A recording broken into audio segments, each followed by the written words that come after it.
নমস্কার বন্ধুরা, কিচেন বাহারে আপনাদের সবাইকে স্বাগত। আজ মেথি শাকের একটা রেসিপি করব। মেথি শাকে একটু হালকা তিতকুটে ভাব থাকে বলে এটা অনেকেই খেতে চান না, অ্যাভয়েড করে চলেন। তবে মেথি শাকটা আমি যেভাবে রান্না করছি সেভাবে যদি আপনারা রান্না করেন তাহলে তেতো তো লাগবেই না, উল্টে আপনি মেথি শাকের ভক্ত হয়ে যাবেন।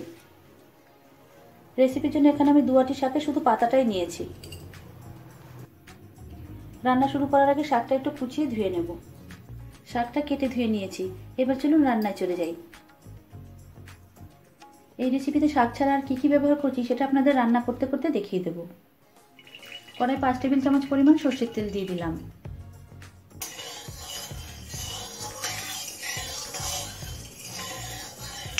তেলটা হাই ফ্লেমে গরম করে নিয়েছি। এখন গ্যাসের ফ্লেমটা মিডিয়ামে করে দিয়ে কয়েকটা বড়ি ভেজে নেব।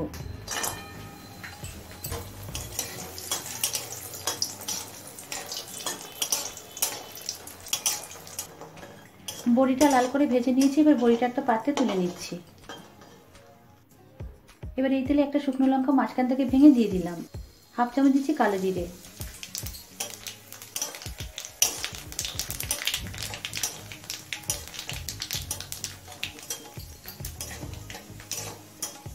শুকনো লঙ্কা আর কালো জিরেটা 25 থেকে 30 সেকেন্ড ভেজে নিয়েছি।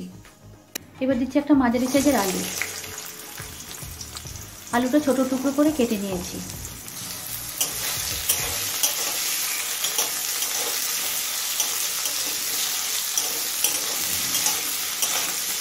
এবার এই আলুটা মিডিয়াম ফ্লেমে কিছুক্ষণ ভেজে নেব।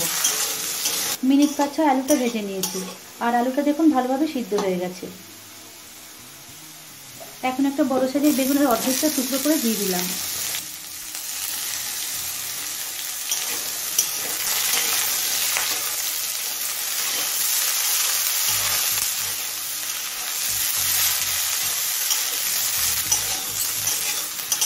বেগুনটা দিয়ে আরও মিনিট 2-3 ভেজে নিয়েছি। এখন দিচ্ছি 2টো চেরা কাঁচা লঙ্কা। হলুদ গুঁড়ো দিচ্ছি হাফ চামচ, আর নুন দিচ্ছি স্বাদ মতো।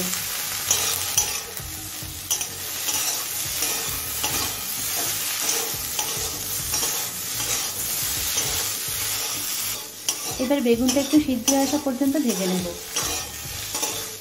আরও মিনিট 3-4 ভেজে নিতে দেখুন বেগুনটাও প্রায় সিদ্ধ হয়ে গেছে। এখন মেথি শাকটা দিয়ে দেব।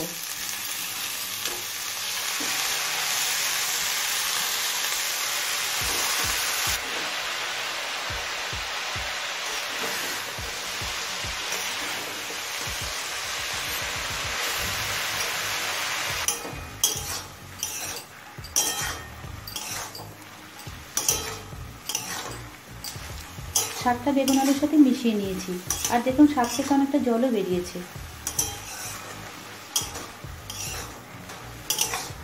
এবার হাই ফ্লেমে ততক্ষণ রান্না করবো যতক্ষণ না এই জলটা শুকিয়ে আসে।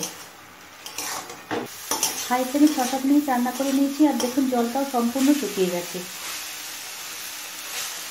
দেখুন আর একটু জল অবশিষ্ট নেই।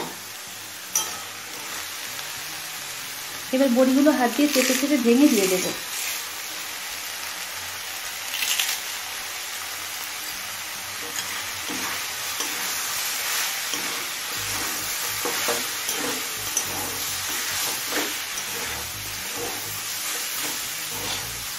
বড়িটাও সাথে সাথে মিশিয়ে নিয়েছি। মেথি শাকের রেসিপি আপনাদের কাছে কেমন লাগলো কমেন্টস করে জানাবেন। ভালো লাগলে লাইক শেয়ার করবেন, আর আমার চ্যানেলে নতুন বন্ধু হলে আমার চ্যানেলটিকে সাবস্ক্রাইব করবেন। তাহলে আজকের মতো এই পর্যন্ত, আবারও দেখা হবে নতুন কোনো রেসিপি নিয়ে। সকলে ভালো থাকবেন, সুস্থ থাকবেন। ধন্যবাদ।